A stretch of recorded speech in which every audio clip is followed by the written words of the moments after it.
Praise the lord. నేటి అనుదిన వాక్యము ద్వితీయోపదేశకాండము 32వ అధ్యాయం 11వ వచనము. పక్షిరాజు తన గూడు రేపి తన పిల్లలపైని అల్లాడుచు రెక్కలు చాపుకొని వాటిని పట్టుకొని తన రెక్కల మీద వాటిని మోయినట్లు యెహోవా వానిని నడిపించెను.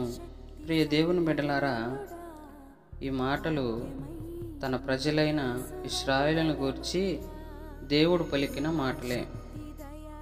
పక్షిరాజుగా పిలువబడే గ్రద్ద తన పిల్లలను గూడు రేపి తీసుకొని వచ్చి ఆకాశంలోనికి ఎగిరి తన పిల్లలను వదిలివేస్తుంది. అవి రెక్కలు విప్పుకొని ఎగరలేక కింద పడిపోయే సమయంలో ఆ తల్లి పక్షి తన పిల్లల్ని తన నోట కరుచుకొని వాటిని కాపాడి మరలా కొద్దిసేపటి తర్వాత వాటిని వదిలివేస్తుంది. ఇదంతా కూడా తన పిల్లలను చంపేందుకు కాదు గాని వాటిని ఎగరటం నేర్పేందుకే.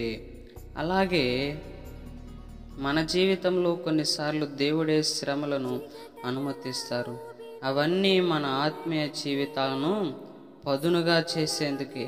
మనం తట్టుకోలేని పరిస్థితిని కలిగినప్పుడు దేవుడే మన ఆశ్రయదుర్గమై మనల్ని కాపాడతారు.